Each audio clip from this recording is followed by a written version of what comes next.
Well, good morning, everybody. It's Thursday morning. Good to see all your bright and shining faces again. You guys getting anxious for the end of school? It's nice outside. It's hard to keep your head down. Yeah, but you got to finish strong, right? Finish strong. So we're going to take off where we left off last week. This was kind of our agenda of the things that we wanted to accomplish during the week. We kind of took a midterm review of how the class was going, how we could make it better. We took a look at the Q&A mergers, the papers that you guys wrote. We had some discussion on that, what it's like to run a cooperative as a CEO, and then just kind of career path and day in the life of the CEO. And actually, that took a little longer than I thought. We didn't even get to the case studies. This is really the part that I was trying to get to. But that's what we're going to concentrate on today is case studies. These are real live instances. None of them are made up. These are things that we've actually dealt with over the last couple of years at NISC that I thought would be interesting for you. So we'll spend quite a bit of time on that. And then we'll talk about the assignment for, actually that's next Tuesday's class. The assignment for this class, we asked you to just think about two questions that you'd like to ask me. And I don't know who wants to be first, or if you have, they're all sitting there going, oh God, I forgot about that. What questions do I want to ask? What questions would you want to ask? Andrew? I actually have more on my computer if you Okay, give me a second. okay. Yes? One of mine was, what is the biggest challenge that you face on a day-to-day basis? The biggest challenge that I face, it's probably managing my time is the biggest challenge. We talked a lot last week, or on Tuesday, about just the schedule, and I'm really not in control of my schedule to a great extent. It's just kind of planned and scheduled, and you go from one thing to the next. So I think that would probably be it. That would be the hardest part. There's never enough hours in the day. Other questions?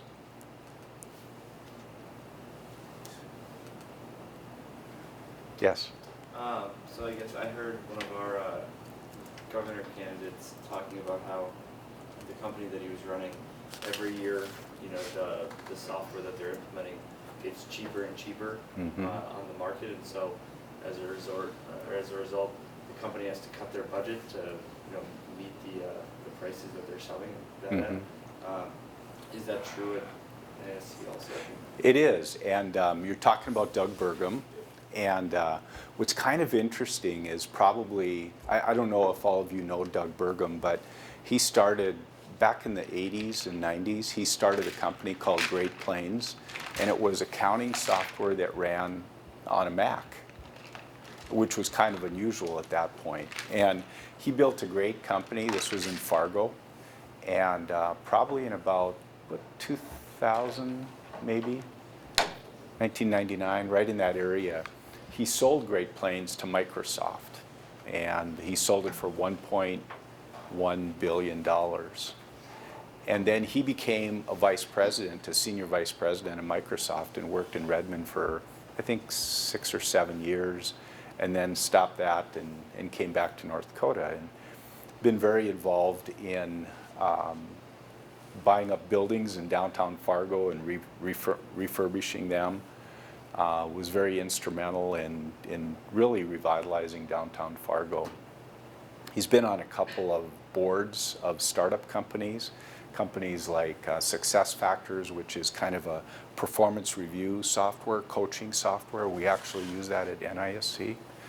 A company called Jive, which makes our intranet internally, we call the community, the NISC community, that runs on a platform called Jive. So he's been on a couple of those startup companies, and you know, really a smart guy, really knows technology well, and it's kind of curious to me that he would decide to run for governor. And but what he said is true. You know, the software industry is really unique in that we can develop a product once, we can write a software product, an app, and there's expenses to writing it and testing it and deploying it. But once you've done that, it doesn't matter if you install it once or 10 million times. The cost is about the same, because with software you can just replicate and replicate. You're not building cars where you have to buy more material and tires and everything. So the software business is very, very driven by economies of scale. You know, when you think about Microsoft and you can buy, what does the bundle cost? Microsoft, maybe $300-400 with Word and PowerPoint and everything in there. And you think about that, there's probably, I'm guessing, 20-30 million lines of code in those products. And they sell it for a couple $100. Well, they sell it for a couple $100 because they can sell it hundreds of millions of times. So what's happening in the software industry is a trend called open source. And open source is where the product is written generally by a group online. Red Hat is open source. And no one really owns it. And it's free. And where people make money on it is being consultants for Red Hat and things like that. So not only is the price going down, in some cases you're dealing with free products, you're competing with free products, but you're making money on the services side, not on the product side. So in our business, the economies of scale is so important. We have, about 750 customers, so really small compared to a Microsoft. But our average implementation, when we go into a utility to install accounting, billing, engineering, we don't have a large upfront fee. Like if you buy SAP or Oracle, there'll be a really large license fee, probably a couple $1 million license fee.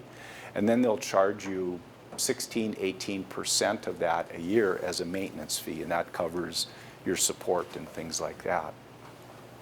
We've taken a different model. You've heard of software as a service. We don't actually sell our software, we license our software. And in the case of an electric utility that has meters, that's how you judge the size of a utility, is by the number of meters that they serve. So Capital Electric around Bismarck that serves this campus, they have about 22,000 meters, so 22,000 end customers. We have some co-ops that we deal with in Texas that have 300,000 meters. So our products are based on a per meter per month charge.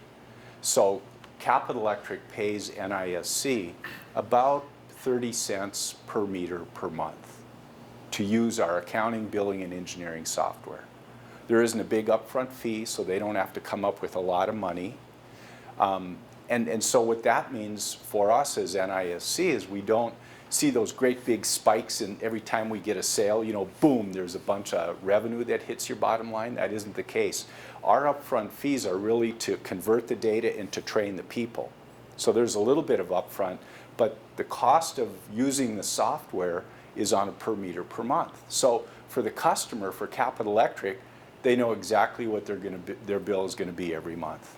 It's just per meter, number of meters they have times about 30 cents. And for us, as a software company, what that allows us to do is plan long term. 85% of our revenue, I said our revenue was about $175 million this year. 85% of our revenue is reoccurring. So every month, boom, per meter per month, it's there. And we don't have to, where software companies get in trouble is I mentioned last Tuesday that you have a hard time borrowing money to build your business if you're a software company because no banker wants to use software as collateral. But that's your asset. That's what generates revenue for us is the software. So, liquidity, having cash is so important to those software companies. And if there's a little gap in between their sales, they start getting desperate, right? Because it's the old saying, you only eat what you kill. So if they don't sell, they can't make payroll. They need that next big sale to get, a couple $100,000 or a couple $1 million sale that they get right now.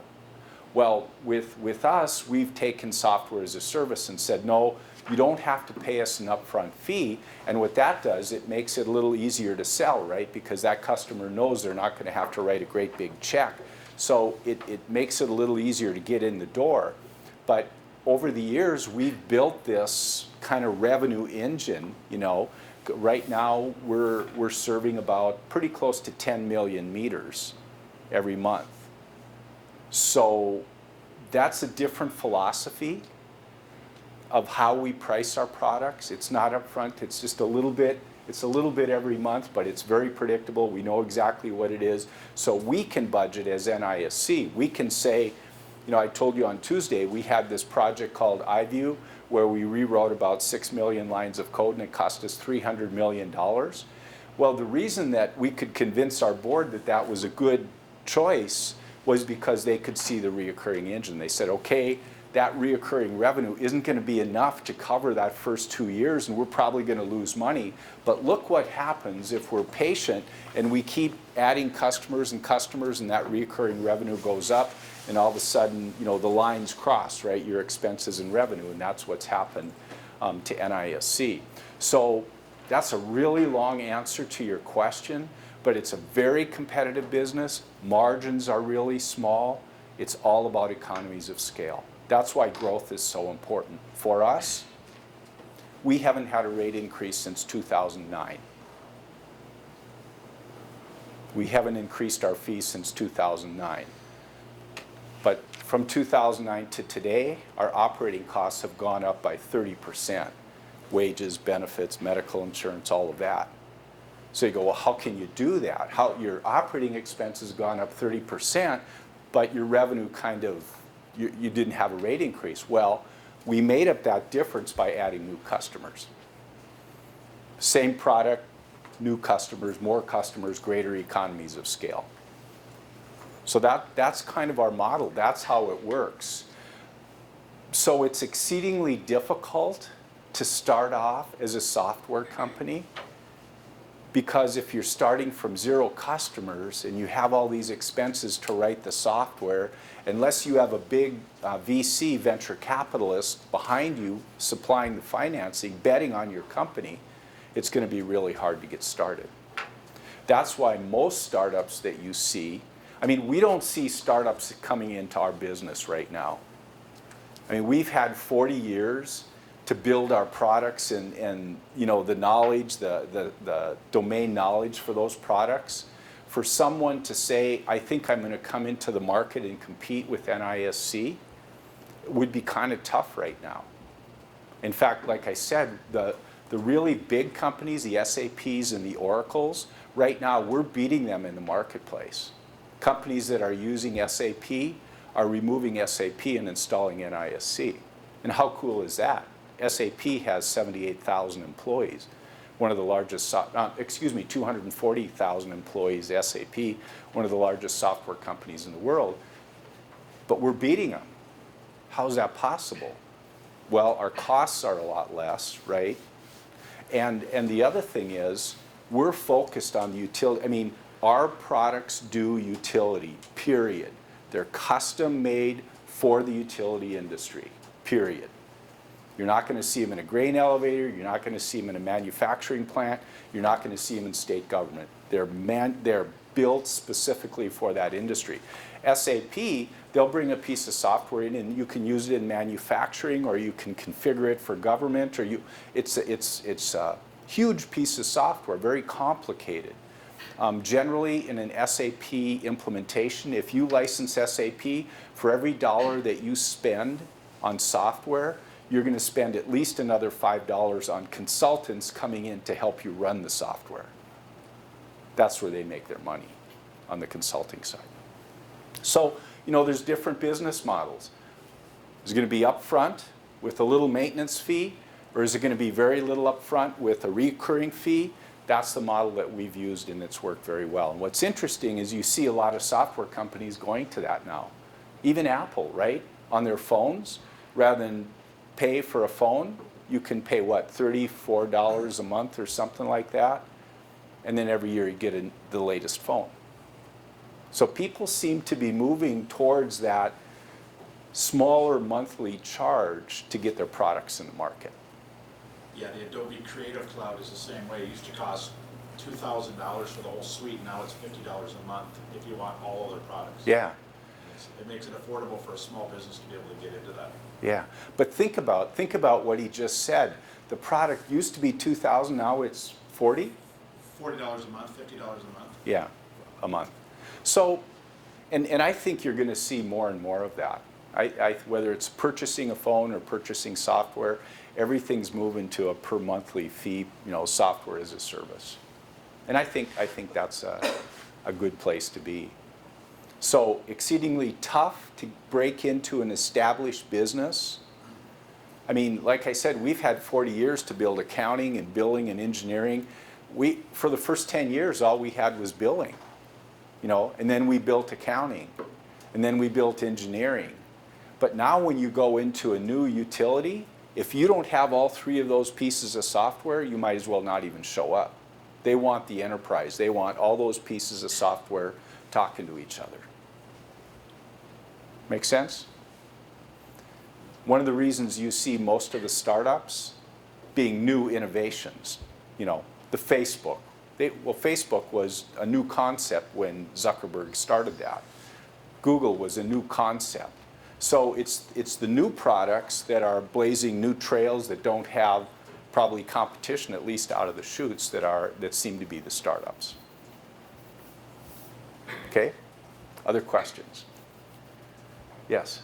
How many of the ideas that come out of a company are actually from the CEO versus how many are like built, planned, and suggested, and then the CEO just signs off on them? Remember I showed you that chart yesterday, that page that had about 20 logos on it of new products that we have brought to market? Not a one of those was my idea. Now, in discussions we may have said we need a product to do this function, an imaging product or a meter data management product or something like that. But then someone else, one of the employees, laid the product out, developed the business plan. So honestly, in terms of innovation, Andrew, 90% of the innovation comes from the employees. We were in a distributed environment, right, where our members had a server in their office that was running NISC software. A number of years ago, about 2005, Rob Ravenberg, you've met Rob.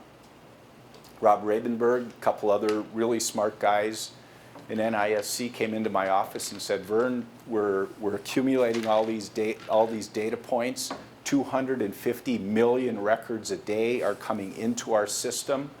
We can't handle this in that old architecture. We need a cloud infrastructure. 2005, that was before cloud was cool, before everybody talked about cloud. Today, Microsoft has a cloud, Google has a cloud, Amazon has a cloud. A good share of Amazon's revenue is coming from cloud, from hosted services right now. So it's things like that, Andrew, where they came in, they showed me the data, they had a business plan, and we said, okay, let's do it. We went to the board, we'll take it to the board of directors, lay out the plan. A lot of times we'll have the employee who has developed the concept come into the board meeting to do the presentation, which is pretty cool when you think about it. And if there's a good level of trust between the board and management, anything you bring to the board will be accepted if there's that level of trust. And if you come in with a great idea and the board tosses it out, as a CEO, you're in a tough spot. you're in a tough spot.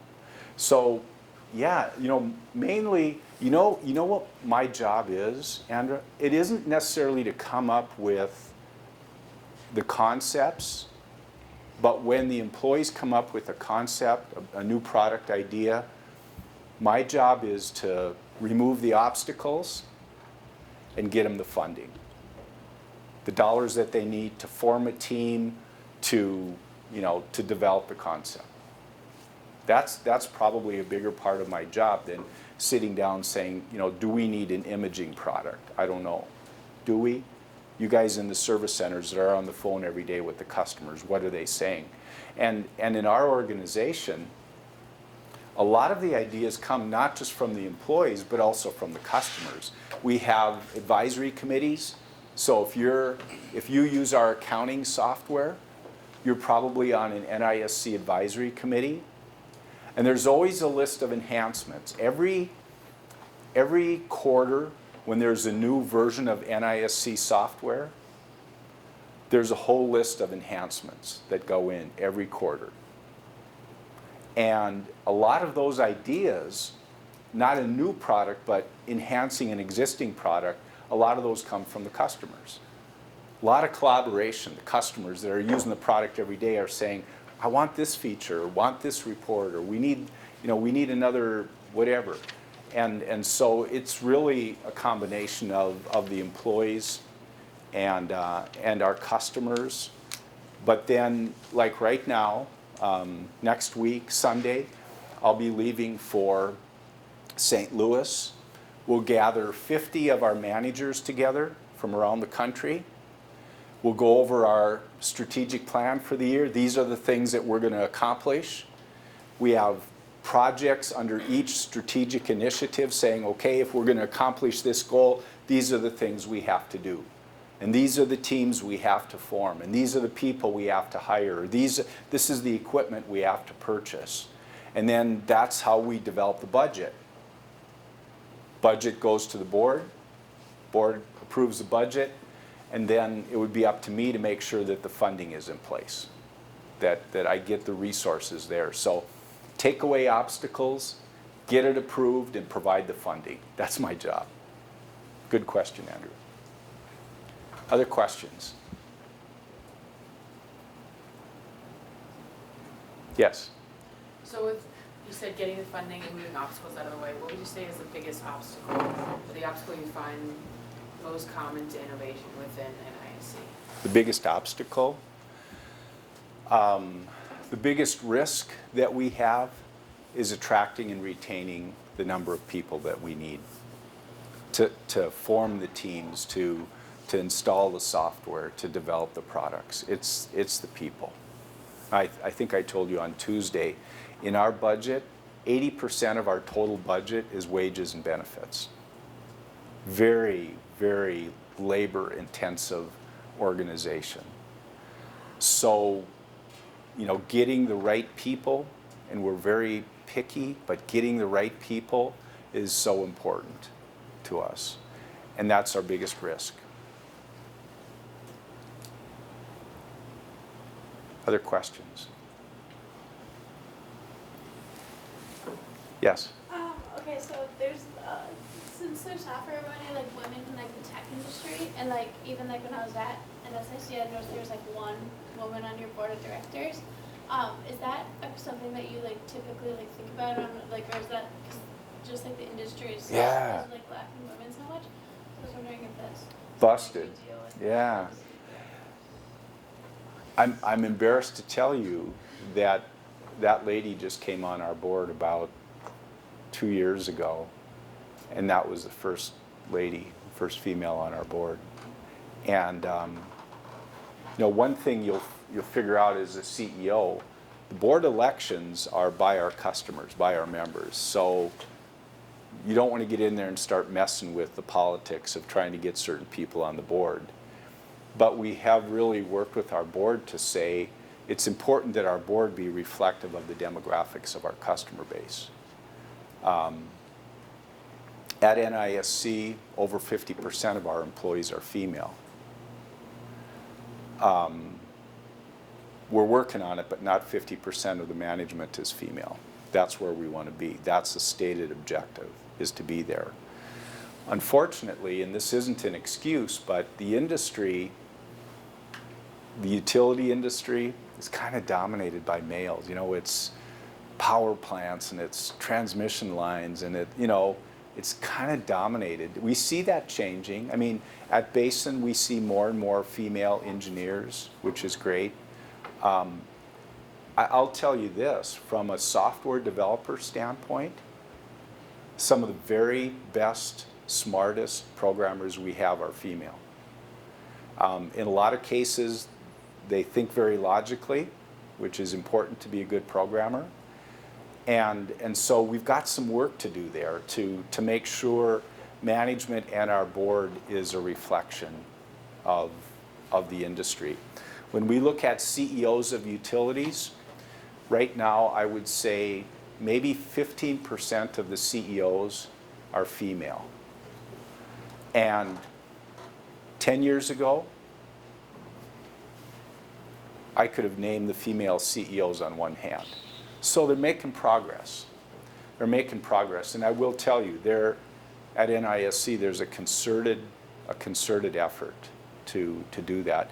The other thing that seems to be appealing for the females, and I have to be very careful here that I'm not sexist, but look, being a dad, I understand that the mom really carries the bulk of the load when the kids, the dad can be in there helping and all that, and believe me, I can change diapers, but the mom is really critical. So in many cases, the mom, if we can work with the mom to provide flexibility, whether it's a flexible work schedule or working part-time, when the kids are home, working part-time rather than full-time, working virtual rather than coming into the office. I mean, we've got a situation where if you have a little one that's in daycare and there's something at daycare or they're sick, they can't go to daycare, what do? Well, we have rooms that you can check out and bring your kid to work. And there's connectivity in there and you can do your work and your kid can play or whatever. Sometimes that works, So we try to be flexible because we really see the value of that talent. Don't get me wrong, guys, we've got a lot of good, smart guys that are programmers, but some really, really, really effective females also. Yeah. Yes? When it comes to the hiring process of new employees, how much influence or interaction do you take part in? Question is, the hiring process, how much involvement do I have? Zero. The hiring manager makes that decision. And I'll tell you, that's hard for me. Honestly, that's hard. Because when I started, bringing a new employee on board was really a big deal. I mean, by the time that new employee came in, I was involved in the interview. I know their name. I probably knew their kids. And so there was that relationship right from the start. Today, you know what one of the scariest parts of my job is? Walking down the hall at NISC, seeing someone coming walking towards me and I don't know if they're an employee or a vendor or what. It's embarrassing to me because I think every employee deserves that dignity of it. You should at least know their name, right? So I'm not involved in the hiring process. Now, if it's hiring a vice president that reports directly to me, yes, I'll make those decisions. But all the other employees are hired by the manager. People Services, which is our human relations department, they're the ones that do the interviewing. That's where the recruiters are that are on the college campuses here, and things like that. But that person that's going to be their supervisor has the ultimate say. The recruiters will get in there, they'll screen the people, they'll go through their transcripts, they'll kind of whittle down the field, but the interview, usually there'll be a team interview, and in the case of programmers, there'll be, in some cases, a day where you'll sit down and you'll shadow a program with someone, or they'll give you a problem to solve, and then someone will review your code and things like that. But what I do because I'm not involved in the interview process, and I just did this yesterday afternoon, when I'm at a location, we'll gather all the new employees together, and they always get real nervous because it's like they're a brand new employee, they've been there 2 weeks, and they're asked to come in and meet with the CEO. So I don't even do it in my office because they get uptight, which is unfortunate, but that's kind of the way it goes. So I'll meet them in a meeting room someplace, and they're all sitting there. It's like, what's going on? I say, yeah, we just hired you, but we made a mistake. We decided to let you all go. I'm kidding.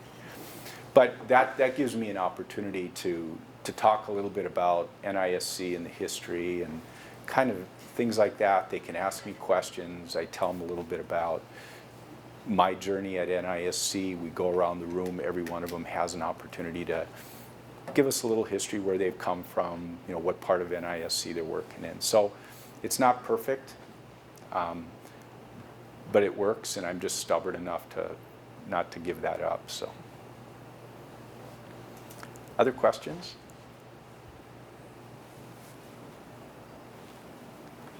Okay, thank you for those questions. I showed you this slide, and again, I just want to emphasize, as we talk about some of these case studies, I want you to be very candid and very honest with your opinions, okay? So this is what we're going to do. We'll go through a couple of case studies, as many as we have time for. I'm going to give you the problem or the situation, right? And again, these are real life situations that we've dealt with. I'll give you some background. You can ask some questions, and then I'm going to ask you for a decision. If you were the CEO, this was the situation, based on what you know, what would be your decision, okay? And then after I get that, I'll tell you what decision I made and how that worked out. Some of them good, some of them not so good, okay? So this is the first one, and if you've read Wired Differently, this is all over that book.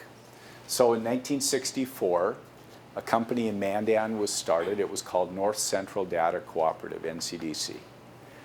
And about a year later in St. Louis, another company was formed called Central Area Data Processing. They had to be regional because back then we were using large mainframe computers. Telecommunication lines were really expensive and in some cases non-existent. So you wanted to be close to the customer. So we put a data center in Mandan, North Dakota, and served the co-ops in the area. And that's the way it was set up, and that worked fine for a couple of years, for about 20 years in fact. But then technology started changing, and we started moving away from mainframe computers, and we started putting the computers out in the field.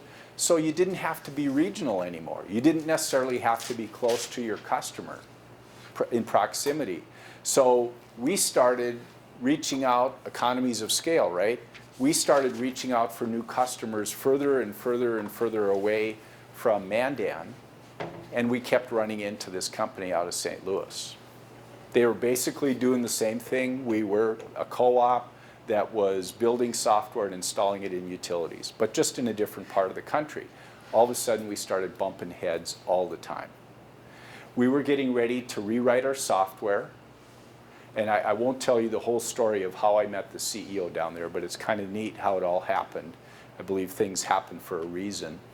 But they were getting ready to rewrite their software in St. Louis. We were getting ready to rewrite it in Mandan. It was going to cost millions of dollars. We said, this is crazy. We can't, and then we're going to build the same product twice, then we're going to go into the market and compete with each other. But we kind of like our business the way it is right now. It's nice and comfortable in Mandan. We had a good little business. They had a good business in Missouri. And the thought of bringing those companies together was kind of frightening. It's hard to put competitors together. Can you imagine salespeople that were competing with each other every day saying, okay, now you have to be friends, now we want you to work together? And what do you do when you consolidate? You don't need two CFOs. You don't need two CEOs. You don't need 2 board of directors. You don't need 2 lawyers. You don't need 2 auditing firms. There's a lot of redundancy. If you do this consolidation, some people are going to lose their jobs. Is it the right thing to do? That was July of 2000. Obviously, you know what my recommendation was to the board. It was to consolidate. Hardest thing we ever did, smartest thing we ever did. Cost me my job as CEO, which I eventually, after the other CEO retired, I was able to get back. Best thing we ever did. But tough. Tough on the employees. Real tough on the employees. They had a lot of pride, you know. This is NISC, we built this company, we built some good software.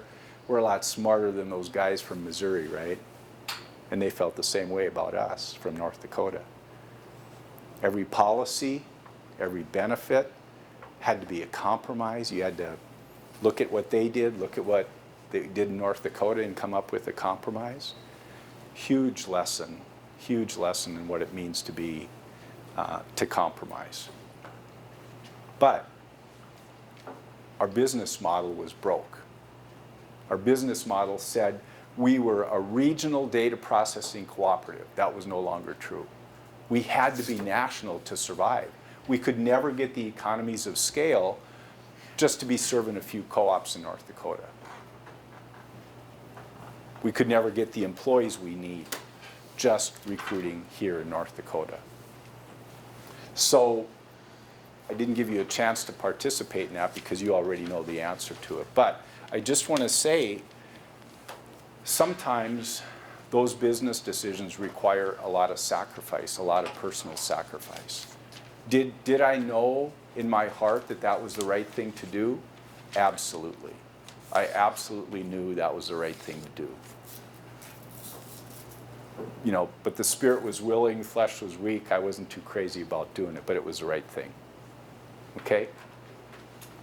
This is one that we just dealt with in the last couple of months, and I want your opinion on this. For 35 years, we had a vacation and a sick leave policy. Every employee accrued so many hours of sick leave, so many hours of vacation, based on the number of hours that, or number of years that you work there. You went on vacation, obviously you took vacation. You were sick, your child was sick, your husband, wife was sick, immediate family member is sick, you took sick leave. Seems pretty straightforward, but this is what was happening. You know, when you have kids and they're little, there's a lot of trips to the clinic. So married employees, you had 2 programmers sitting next to each other doing the same thing. Both great programmers. One is married, one is single. Single one, bulletproof, right? Never was sick, just took his vacation. The other one, very good employee too, but they had little kids. They were always taken off for ear infections and sore throats and daycare issues and things like that. This programmer goes, wait a second, it's not fair. Just because I'm single and don't have kids, I'm not getting as much of a benefit because this guy gets to take off work all the time for being sick. So maybe I'm just going to take my sick leave. Maybe I'm just going to call in when I'm not sick because I want that benefit. I want to use that benefit. To NISC, it doesn't matter. To NISC, if you're sick, it means you're away from your desk, you're not productive. If you're on vacation, you're away from your desk, you're not productive. To NISC, to the employer, it doesn't matter. You're just not there. So we're saying the safest, fairest thing is to go to paid time off. Rather than have 2 buckets of leave, you just have 1. It's paid time off. If you're sick, paid time off. If you're going on vacation, paid time off. If you're taking care of your kid, paid time off. Doesn't matter. It's fair. What would you do? Would you stick with that or would you go to this plan?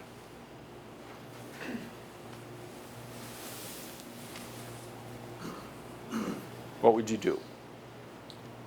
I'd stick with you. PTO? No? So why wouldn't you? I, probably because I'm a mom with kids who get sick. And it seems that I never have real vacation time because it's not by using my PTO for things like doctor's appointments and sick kids. And so if I do wanna, take time off to go home and see my family, it would just, I guess I've always only had PTO, so I don't know what that would be like. But the idea to me would be nice to have 2 buckets that. Yep. And that's a good point, because that was one of the problems with people that were on that plan and had kids. They go, well, if my kids are sick a lot, or if I'm sick a lot, and I use PTO for all of that, I don't have anything left for a vacation. So what do you say to your colleague that's single, or maybe they're just fortunate enough that they don't get sick or their kids don't get sick? You're going to get a lot more time off. Yeah. Is that fair?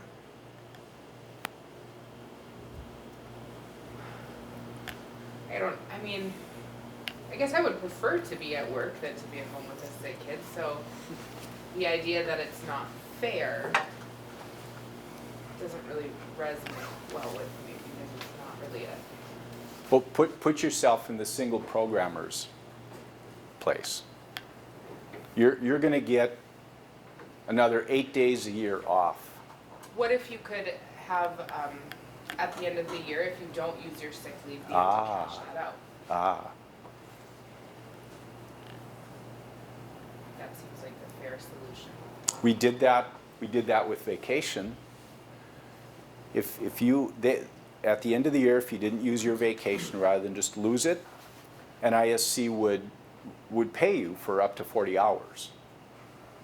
Boom, it's on your anniversary date, it's on your check. And your balance drops down to that maximum that you can carry. And then I guess another thing would be, okay, so how much PTO are you replacing with the vacation? Okay, you got more PTO than you got vacation. So there is a couple of days built in here for sick leave. 3 extra days. Yes, Was vacation or sick leave paid or was it unpaid? paid. Okay. Both of them paid. Yep. So let me throw in another question. You've been working at NISC for 30 years, and you've got 8,000 hours of sick leave that you haven't used. There was no maximum on sick leave. Now, the reality is sick leave is like a life insurance policy. It's there if you need it, but if you don't, the day you retire, poof, it goes away. There's no value to sick leave. There is to vacation. Vacation, you're going to get paid for any balance that you have if you leave or retire. Sick leave, if you leave or retire, it's gone. Poof, into thin air. So if you're an employee that has a whole bunch of hours of sick leave and your CEO says, by the way, we're going to move to PTO, how would you feel about that? I was a good, diligent employee. I came to work for 30 years. When I had a runny nose, I could have stayed home. I didn't. I came to work. I was productive, and now you're taking it away from me. Don't shake your head. That's a valid argument, isn't it? It's a valid argument. You know what the hardest thing, one of the hardest things of being a CEO is?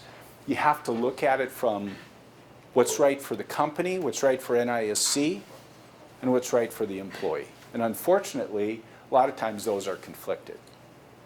What's right for NISC? Absolutely. You're gone, you're not productive. What's fair for all of your employees, the demographics of all of your employees? You know, the female statistically is going to take off more time because generally more of the caregiver role will fall on their shoulders. Is that reasonable? In my family, yes. So the female is going to get more of a benefit than the average male. You do that? But then you also have schemers too. My dad was, had the vacation sick leave set up, never took a day off for sick leave, but they said you can only take 2 weeks of vacation off at a time. And so what he would end up doing, he'd take 2 weeks vacation, 2 weeks of sick leave, and then 2 weeks of vacation again. That's awesome. That's right. You know what was amazing to me when we started talking about this? We did a study, and my question is this: how many people take all of their sick leave every single year? Just magically, the days of sick happen to equal their accrual. How many? Quite a few. Quite a few. Now, I don't want to be skeptical. I don't want to be judgmental. But I got to tell you, someone's gaming the system. Someone's gaming the system. Is that fair? Is that fair? It's fair? They're gaming. It's fair to say and make that assessment. Yeah. So what would you do? If you'd be the CEO, you've got this situation, you've got this case study, you have to make a decision. Do we leave it the way it always has been, or do we do the PTO?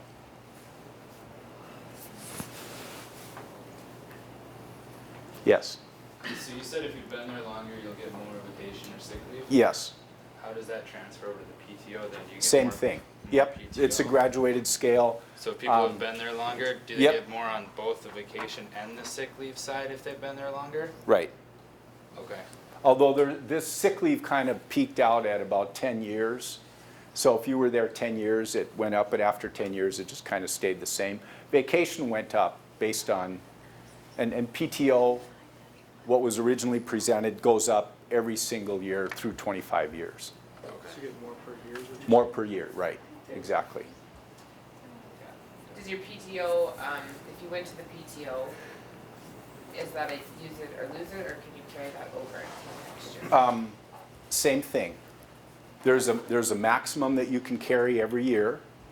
On your anniversary date, they look at that, and if you've got above the maximum, they will pay you up to 40 hours to bring you back down. But if you haven't taken any, if there's hours in addition to the 40, you lose those.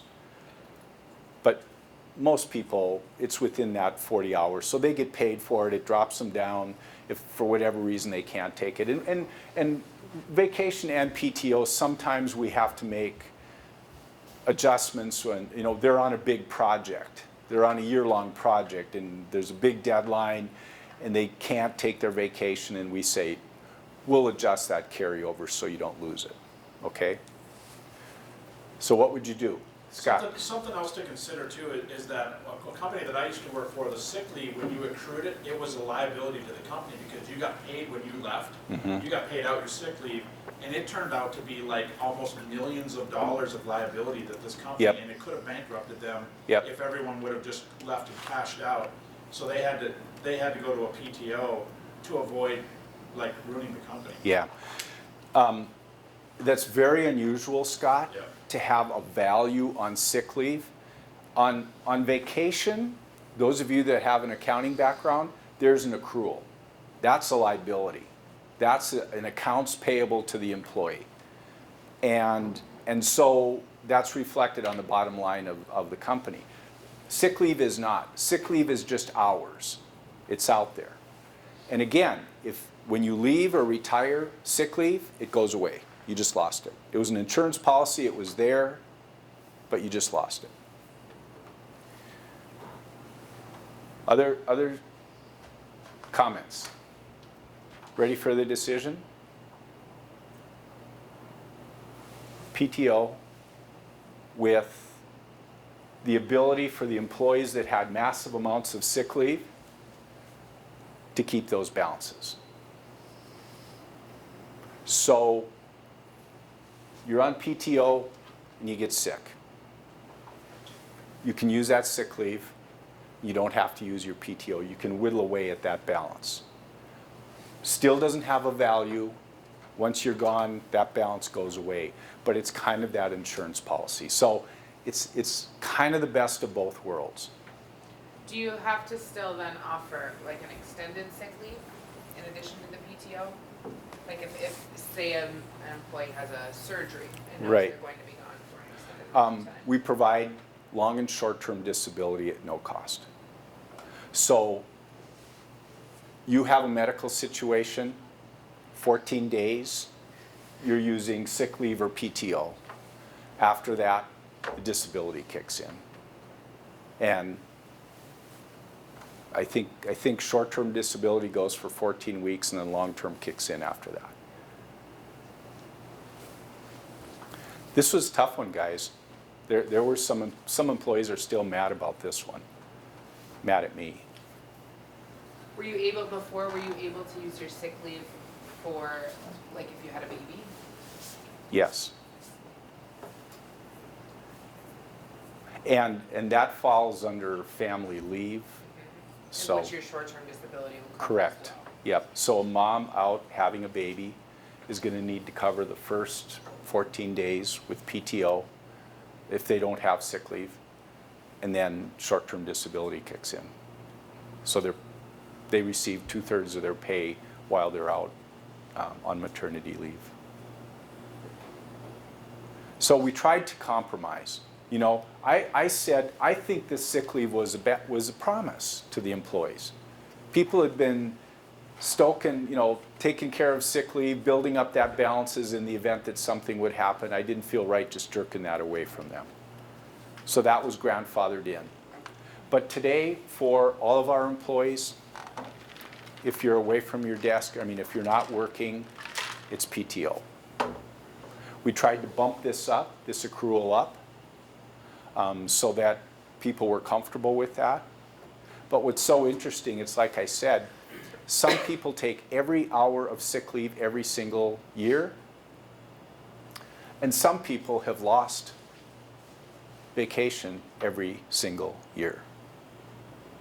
Lost it. Don't take it. I've never used a day of sick leave in my life. And I'm not bragging, I'm just saying I've been fortunate. Came close about a year ago. I had pink eye. Come on, I'm 62 years old and I have pink eye. Where did I get pink eye from? Grandkid. Grandkid in daycare. But I was able to work from home, connect up, and I'm good to go. Questions on that? These are, you know, guys, these are gut-wrenching because you can't help but look at how it impacts the employee, and it impacts the employees differently, and it impacts NISC differently. You know, my responsibility is to take care of the employees and to take care of NISC. And when those are in conflict, that's when there's some sleepless nights. Just as a side note, cost to NISC, because some employees said, well, I bet they're doing that to save money, right? No. This actually cost us just a little bit more at the end of the day. Because the accrual is higher, the payout is higher at the end of the year. It actually cost us a little bit more. Can I look the employees in the eye and say, I know you have different situations in your families, but this is fair, fairer? I can say that. Now, it's when you have little kids, you would want to be here. When your kids are gone, you would want to be here. It's the circle of life. And this is a decision for a career, not just for this year or next year. It's for a career, and it somehow balances out. Make sense? Okay. BT 16. Next week, this is what I'm going to talk about to our managers. How many of you know what it means when a coach says blocking and tackling? We're going to be working on blocking and tackling. The basics, right? Did you play for Schmeeker? No? Blocking and tackling. It's when, you know, a football team, they get all fancy with their defense and their offense, and the coach says, we just have to get back to basics. What are the basics of football? How you block, how you tackle. If you don't do that right, all the fancy strategies aren't going to work, right? Getting back to the basics, blocking and tackling. So this is a situation with NISC, and I touched on this a little bit on Tuesday. We've invested millions of dollars in these new products. We've grown by about 400 employees over the last couple of years. We are having tremendous success in the marketplace. Too much success, if that's possible. Our biggest challenge is meeting the demand. Now, the salespeople are having a field day because they're having a lot of success in selling our products. The guys that install the products and support the products are going, time out. Our pipeline is clogged up. But every time they sell, there's revenue, right? So what are we to do at NISC? Are we to say, dang it, we've worked hard, we've spent a lot of money developing this software, let's put the pedal to the metal and sell the heck out of it and worry about how we're going to install it later? A lot of companies do that. You know what the number one demise of successful technology companies are? Not being able to handle their growth. Gets out of control. You know the saying, any downhill skiers in here, you get out in front of your ski tips, you know what happens when you get in front of your ski tips? You're going to be doing a face plant. So we're in a situation where the marketing guys are saying, let us sell, let us sell, let us sell. Increase capacity, come on, we got an opportunity to really dominate the market. Our operations people are saying, if we're going to do this in a quality way, the standards that NISC has, we're starting to lose ground. Our service centers aren't being responsive because the lines are clogged up. Our implementers are traveling and they're tired. They don't want to be on the road all the time. So what do? You're the CEO. What do you do? Yes? One option would be to price your product a little bit higher, so that way you can drive demand down a little bit to get back to equilibrium. That's a great answer. Did you see where Disney just went to surge pricing at their theme parks? It's always busy on weekends. It's always busy on holidays. Guess what? The price for those days just went up. And a lot of people are going to say, I'm not going to go during the weekend because it's going to cost $20 more for a ticket. Electric utilities are starting to do that. Remember I told you, I mean, with the technology we have now, we're reading meters electronically by computer every 15 minutes. We know how much electricity is being used every 15 minutes. So now that we have all of that data, we can say a kilowatt hour that you use between 6 and 10 in the morning or in the evening, when everyone comes home and everyone's washing clothes and everyone is cooking their dinners and the electric usage on the whole grid spikes like that, electric utilities around the country are now saying, we're going to do it on a time of use. We're going to charge you on a time of use. A kilowatt hour from 6 to 10 is going to be 12 cents, but a kilowatt hour after 10 o'clock is going to be 4 cents. So what are you going to do? You're going to start your dishwasher, you're going to start your washer and dryer, you're going to plug in your electric car after 10 o'clock. Or have it on a timer, right? It's called demand response, and it's evening that demand out. Instead of just building power plants and more transmission lines, we're saying we now have the data to give the customer an incentive to even their usage out. So there isn't that big peak at 6 to 10. So can NISC do that? Absolutely. When your product is really gaining traction, you have a lot more price flexibility. You can be a little bolder in your prices, right? But one of the things about being a co-op is that all of our customers are our owners, and the prices have to be uniform. So if you're a co-op that wants to become a member of NISC, I can't bump the price up 20% to try to get you to back off a little bit because I'm too darn busy. Can't do that. Good idea, but it doesn't fly too well in our business. What would you do? Yes? Did you expand your support centers and installers? Do you hire more? Or? Good idea.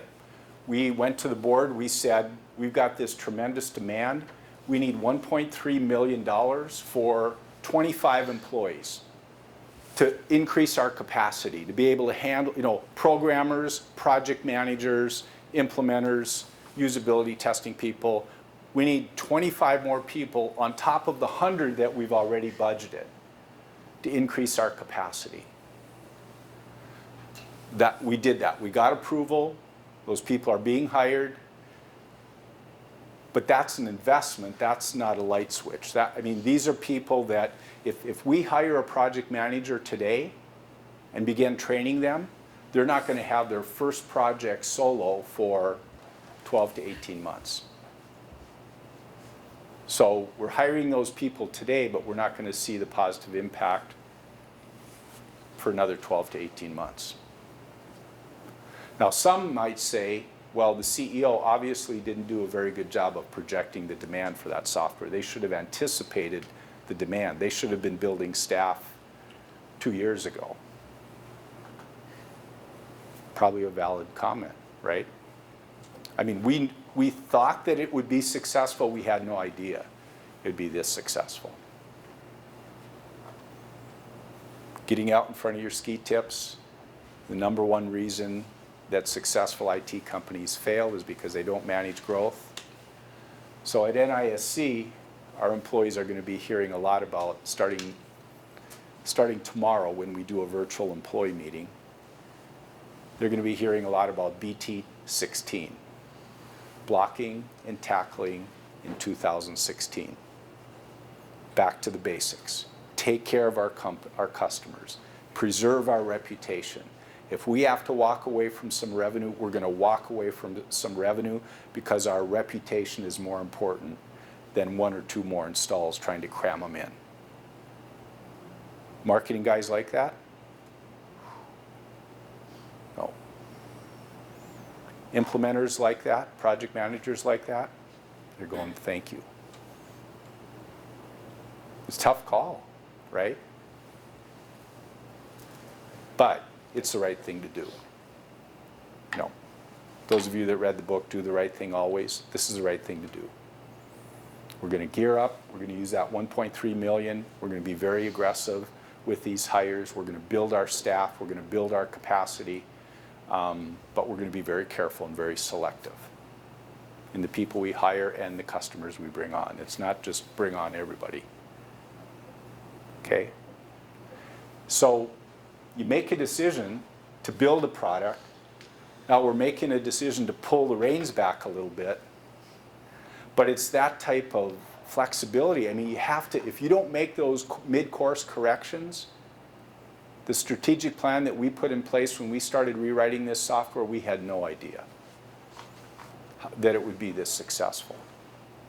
Now it's temper that, make sure we don't screw it up, right? Make sure we don't mess it up now. Make sense? The prodigy. So, I'll be careful here because there's a couple of you that are pretty technical. Programmers, analysts, network administrators, very smart, very critical to the organization, very easy for them to hold the organization hostage because they hold the keys, right, in a lot of cases.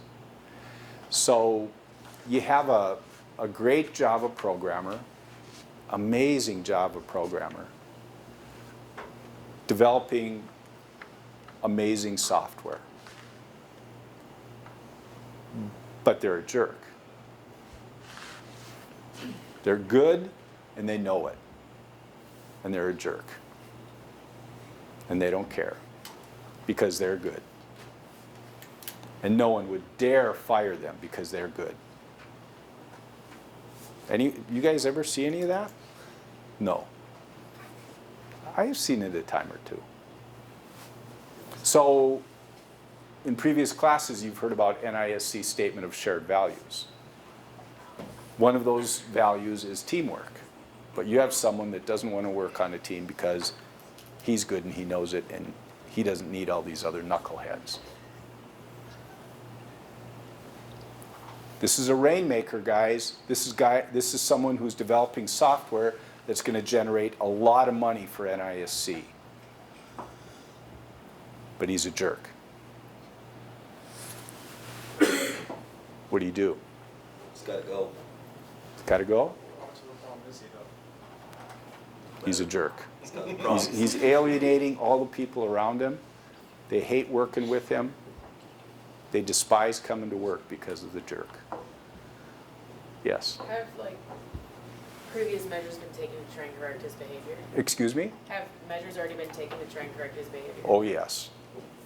Coaching sessions, quarterly coaching sessions, not reprimands, but very candid sessions that say, you can't continue to act this way. You can't continue to alienate the people that you work with. He doesn't care because he's good and he knows it. What do? You fire him? What about the projects he's working on? What's going to happen to those projects? What about the revenue that is going to be generated? Are there other people working on those projects over there? Yeah, but no one's as good as he is. Yeah, with something like that, they'd be happy he's gone, so they don't step up to pick up the slack. Ah, you just hit it. It took me way too long to understand that in those, I would look at that individual and I'd go, man, I'm making a decision here. This is going to affect his career. It's going to affect the project. It's going to affect, there's just no upside to this. Oh, there is.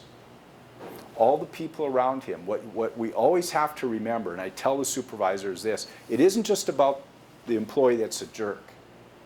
It's about the 15 people around him whose performance is being adversely impacted because of that, what is becoming a hostile work environment. And you know what's amazing? Exactly what you said. You remove the problem. I'm not saying you make an example of him, but you let everybody know that that behavior isn't acceptable. He's gone. Terminated. And those people will rally to make sure that they all contribute and that they don't miss a beat. It's amazing what happens, how the employees step up. Two things will always happen when there's a termination like that. One, there'll be employees that come into my office and they go, how could you do that? That's disgusting. Do you know he has a wife and kids? You just ruined his career. And then there'll be a couple of employees that come in and go, what took you so long?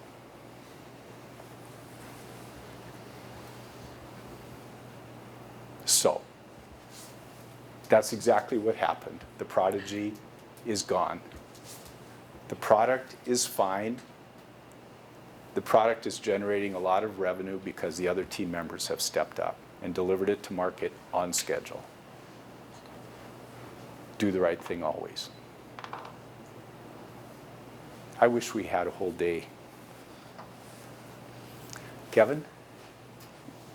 Okay. Just a couple announcements. Thursday, cybersecurity conference in Fargo. If any students want to go, I'll pay their way. We're going to leave early in the morning, like 5 o'clock. I just need to know how many students want to go. My security class is going up there, and a couple of the others may have expressed interest, but it'll be a full day in Fargo. Thought about going up Wednesday night, but you can make your day out of it as long as you don't have to determine the forecast. Let me know if you're. Your assignment for next week, Tuesday, read chapter 11. And Tracy Finneman is going to be your instructor. And she's going to ask you to present one example of a cultural practice that you admire. We've talked a lot about culture in these classes. A cultural practice that you admire. 25 points. Okay? And this is what we're thinking about for the final. And this is a little bit in flux. We're working with Kevin, trying to figure our way through this. Be worth 100 points, 5 to 7 minutes in length. You're the recruiter. You're a recruiter. Your company has a very aggressive recruiting schedule. The competition is tough. You're at a career fair at the University of Mary, and you have to convince all these smart computer science people, IT people, accounting people to come to work for NISC. How are you going to convince them? What's your strategy? Detail your approach and your strategy. Is this a sales pitch then, or is this just explaining our strategy? This is explaining the strategy that you're going to use to be a recruiter. Your note cards going into those recruiting sessions. You're going to be the recruiters, not the recruited, the recruiters. Questions? It has been absolutely a delight. I'm just so grateful to be in the classroom with you. I think I'll be with you one more time at the very end. But thank you so much. Good questions, good attention. I really, really appreciate it a lot. Work hard in these final couple weeks. I know there's a lot of distractions, but like I said early on, finish strong. You'll be glad you did. Thank you.